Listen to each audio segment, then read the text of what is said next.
long as this baby allows. So I've been getting questions lately about wildflower vibe bouquets because that seems to be the kind of theme of 2025 weddings is really wildflower.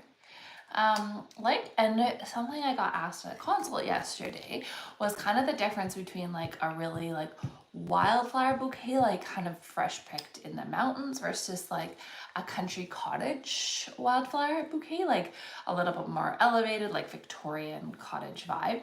And so I thought I'd talk about how you can have the wildflower like freshly picked in like the mountains of Canmore versus like from a mansion Victoria style. So I have a little bouquet here, just a posy that is like a very country, sorry, not country cottage. This is like mountains of Canmore type flower bouquet. So this is not actually like, these flowers are not from a mountain, and this is not what you would find on a mountain. Like generally when they're actually from a wildflower field, they're quite small flowers. So of course these are still very like curated. Welcome to the person just joining. We're talking about how to make a bridal bouquet versus really wildflower inspired, like this one, which is like kind of a fresh picked from a field vibe versus a cottage Victorian style. So these ones I just have an elastic on them. Actually, maybe here's a trick I'll show you guys. If you're trying to elastic band up a bouquet quickly, here's what you do. So you put the band on the elastic, or sorry, the band on one stem, just one, and then you flip it around it a couple times and then just find, oops, okay, try again. Put it on a stem, flip it around a couple times, and then you just put it back onto a singular stem like that, and that bands it up really quickly. So there's a hot tip for how to band up your bouquet quickly. So what we've got here is this is a scabiosa in purpley lavender, and this is a scabiosa in like a creamy green yellowy vibe. And scabiosa are like my 100% go-to. There's another one here. 100% go-to when I'm doing a wildflower inspired bouquet, whether I'm trying to do like cottagey vibes or fresh wildflower, or why do I get these mixed up? Mountain bouquet versus cottage bouquet. I always put in scabiosa, which is these guys, because I love that they've got this really pretty like centerpiece and all these ruffly petals. So I think that looks really elevated. And so I'm always including these in any wildflower type bouquet. And the other thing I'm including, no matter what wildflower inspired bouquet, is these are Ringium here. So these are a thistle, but they're not actually like pokey, and they have lots of different blooms on a singular stem. So if you're making boutonnieres as well in your wildflower inspired bouquet, these are perfect because you can use like one stem. Oh, hello folks joining in. You can use one stem for like multiple, baby's so cute. You know, he's like my accessory everywhere I go. You can use one stem and use multiple, the blooms can make multiple boutonnieres. And if you were, say, making a bouquet and you're like, oh, this is way too much, like of the thistle for my bouquet, you can always just take your pruners and cut off the couple extra ones on the sides, and then maybe you just want the big middle one. And then if I was doing this in a boutonniere, I wouldn't use this really big middle one. I would use like probably these smaller side shoots in my boutonniere. But that's a great combination if you're doing a wildflower inspired bouquet, is to put this thistle in your actual bouquet and then put these in your boutonniere just to have like some continuousness. And this singular stem here could go in your bouquet, and then these side shoots could go in your boutonniere. But this one's got 1, 2, 3, 4, 5, 6 little flowers on a singular stem. So you could conceivably do, hi, Prince is the goat, and Sophie, Laura. This could do like conceivably the main flower for 6 different boutonnieres. But here's the thing about a single stem flower. So say like the scabiosa, this one is like my go-to for anything wildflower related. So this one here has this big beautiful bloom here, and then these 2 tiny little blooms. Not all of them always have the tiny side bloom, but A single stem would do 1 boutonniere. So if you're trying to calculate how many flowers to order, if you're gonna do a big bloom like scabiosa and you're doing say 6 boutonnieres, you need to make sure you have 6 flowers. And then this thistle has so many side shoots that you don't need to order like 6 stems. You could do like 2 stems or even 1 stem, and that would work for it. So there's kind of a tip about doing your boutonnieres. Cute baby, and he is very round. He eats a lot. So if you were making a boutonniere that's like wildflower inspired, I'd always have like kind of a big like main flower and then some accessory flowers and then some greenery. So for greenery, you don't need to order like a separate quantity of greenery, because see, here's 1 stem of greenery and it's got a lot of greenery for it. And so like you wouldn't even use a singular stem, just making sure he's not gonna like head for the hills. A singular stem would do like all your boutonnieres in 1. And then if I was doing boutonnieres kind of wildflower inspired, I might do like maybe a little tiny flower like this little guy. And then again, like 1 stem's got multiple blooms on it, so I don't need to order like separate stems. I'm just gonna give him a cracker. Looks like he's needing something here. Okay, so that's how I would do my boutonnieres for this like wildflower inspired, is I kind of do like the scabiosa for a big one and then some thistle eryngium. It's E-R-Y-G-I-U-M, eryngium as like an accessory flower, and then I'd have some greenery, and then I would do like a small little flower, like kind of this daisy, just to kind of fill up the space, and this would be my boutonniere. And then I'm putting all these flowers in the bridal bouquet as well. So this one here is very like mountain wildflower inspired. So what makes this mountainy versus if you wanted to go with more like elevated Victorian garden? So kind of the big thing here is the size of the flower. So in this one here, and I'm holding it kind of awkward because I'm trying not to let this baby like grab it. There's a lot of small flowers in here. And so that's what makes it really mountainy, is I've got all these kind of tiny flowers. I've got this yarrow, which I love yarrow. I've got it all over my garden. So yarrow, I love that it kind of has like an ombre feel to it. It's only available in like peak summer. And it has like really weedy looking greenery. So you want to make sure, my nose is running, hold on. It has weedy, really weedy looking leaves. So you want to make sure you pull those off. But yarrow is very like fresh picked. I don't know if you guys ever been like driving along, and yarrow is essentially like a ditch weed, like it grows everywhere.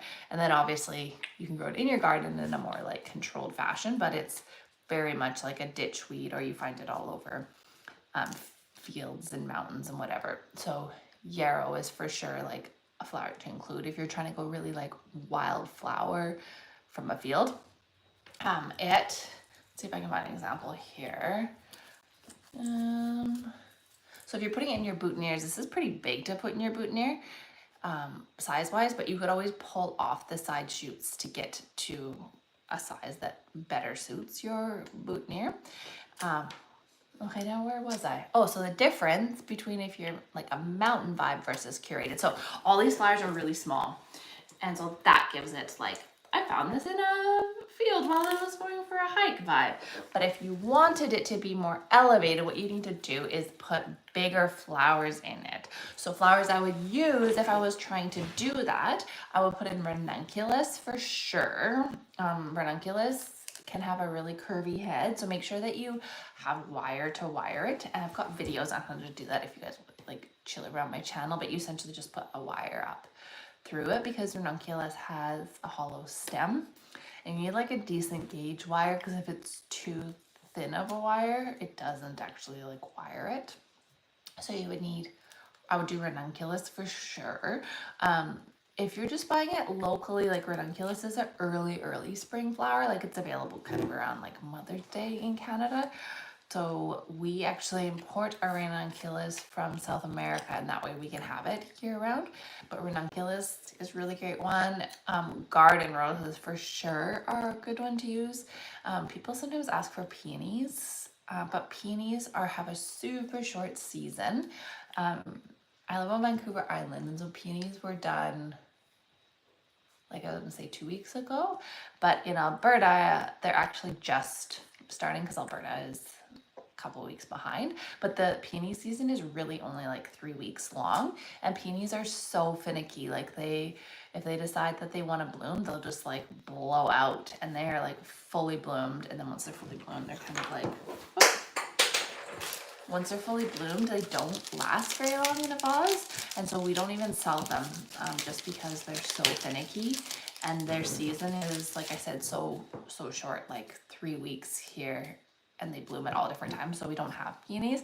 But garden roses can kind of look like, my wrist is getting sore holding this. Garden roses are great as like, baby's like, what is this? He likes flowers. Garden roses are really great sub for peonies, or even if you don't want a peony, like a garden rose is just great for doing in a wildflower inspired bouquet where you're looking for it like elevated. I wouldn't, any of them edible? For sure they're edible flowers, like nasturtium is edible, pansies are edible. I don't know what in this collection is edible. I don't want to try this with this child. But there's definitely edible flowers for sure. But if you're doing edible flowers, you want to make sure you get them from like a local farm that does not spray. Like I would never get it from a florist or a grocery store because you have no idea what's been sprayed on that. So you need to like talk to a farmer and make sure they're not sprayed if you're going to actually eat them. So garden roses I would not put in if you're trying to get like I found this while I was hiking vibe. But if you want like a country cottage Victorian vibe, garden roses for sure. So I would do garden roses, ranunculus. I always would do scabiosa, like these guys here, regardless of like what vibe I'm kind of going for. And lisianthus is a really, I don't have any in here, but lisianthus, which is Lisianthus, lisianthus, I would put in any sort of wildflower inspired bouquet. But those are the kind of the four that for sure I would do if I'm trying to elevate it. And then if you're doing these smaller size ones, you need a lot more flowers in your bouquet because they're just, they're small. So I'm going to count how many are here. So I've got 3, 4, 5, 6, 7, 8, 9, 10, 11, 12, 13, 14, 15, 16, 17, 18. This is 18 stems here.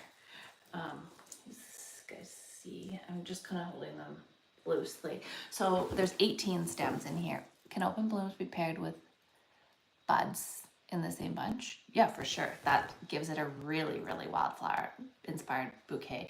And some flowers like have that just naturally. Oh, here's a good example. This is why I love scabiosa. It has like these wild curves. And so that super gives wildflower inspired bouquets. But I showed one earlier. Let me find my scabiosa, where it had like some open buds and some closed buds on the same stem. And so flowers that do that are spray roses, scabiosa, lisianthus. Those ones always have some blooms that are open and closed, and that combination of like open and closed is very wildflower inspired, and I just love that the texture that gives to you. So stem wise, I think I only have one stem of greenery in here, this guy. So for wildflower bouquets, I don't put a lot of greenery in, just because they're mostly like all these little flowers. But for greenery that I would put in a wildflower inspired bouquet is I would do parvifolia, so Parvifolia, parvifolia eucalyptus. This one isn't it, but it looks actually quite similar with these like really tiny little greenery blooms. So it's sort of subtle. And Israeli ruscus is really good, or Italian ruscus. I would stay away from the really big leaved greenery like silver dollar eucalyptus or madrona, just for this wildflower type thing. Like those are great for other vibes, but small size greenery. So I only have one stem of greenery in here. because I'm doing berry wildflower. Do they have a strong fragrance? None of these do. Scabiosa doesn't smell at all. Yarrow doesn't smell. Ow. Parvifolia eucalyptus does not really have a strong smell, but baby blue eucalyptus definitely has a strong smell. And like some people like baby blue in a wildflower inspired bouquet, but some stems of baby blue have like a lot of side shoots, and that might be too overpowering in your bouquet. So if you're gonna use baby blue, you can always just kind of trim off some of the side shoots, so that way it's like a less overpowering vibe with the baby blue.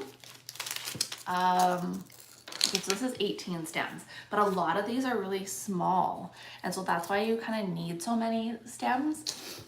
So a bridal bouquet usually has 20 stems of flowers, and if you had bigger blooms, this bouquet would obviously be bigger because, like, check out this, like, okay, this is one stem. This is one stem, and these don't even take up any volume. Like, this is just in here for texture. A fun texture one actually that I don't have in here, but is Crispidia or Billy Balls. Those add like some cool texture, but ones like this, like they're not filling up any volume. They're only in here for texture. And so that's why you need so many stems if you're going for this like really wild look, is you need all these textury type ones. But generally I say in a bridal bouquet to do about 20 stems of flowers and a third of a bunch of greenery, and then bridesmaids is 15 stems of flowers and a quarter bunch of greenery. But if it's wildflower, like I'm doing like barely any greenery, but I do need then to up the quantity of flowers because this is quite small with 18 blooms, because these are all just like tiny wildflowery ones. So if I wasn't gonna put in greenery, I would probably up my bridal bouquet to 25 stems and my bridesmaids to 20. What flowers would I have in here like non-negotiable for wildflower inspired is scabiosa for sure. Actually, I like the assortment of mild pastel shades with some bright ones. Always wondered if that was breaking some sort of rule or something.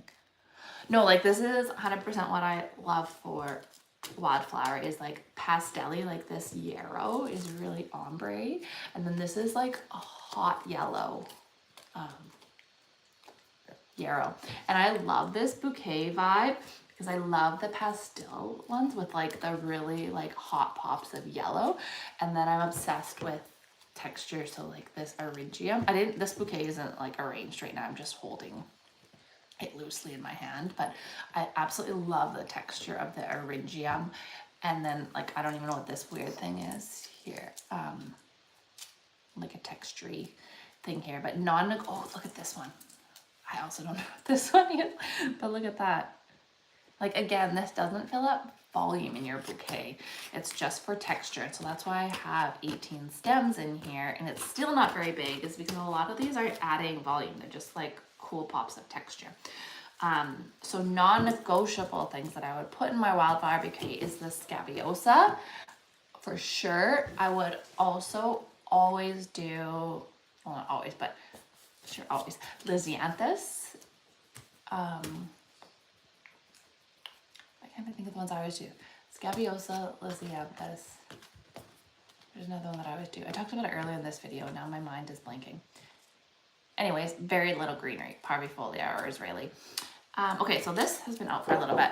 Something we should talk about is how to care for it. So don't let scissors get in baby's hands. But after your flowers have been in water for a while, their ends sort of dry out, and you can even visually just see that. So flowers, every couple days, you need to trim the ends using pruners, not scissors, because scissors are not sharp enough. They kind of like crush the stems actually. And so we want to make sure that our stem cuts are really nice and sharp, so that way the stems don't get crushed and they can uptake water easily. I'm just going to kind of rearrange these now with you guys kind of here. So when I'm arranging, I'm just making my hand in a C shape and just holding the flowers in here. And I'm doing them always facing the same way. I'm going to move this baby over so you guys can see.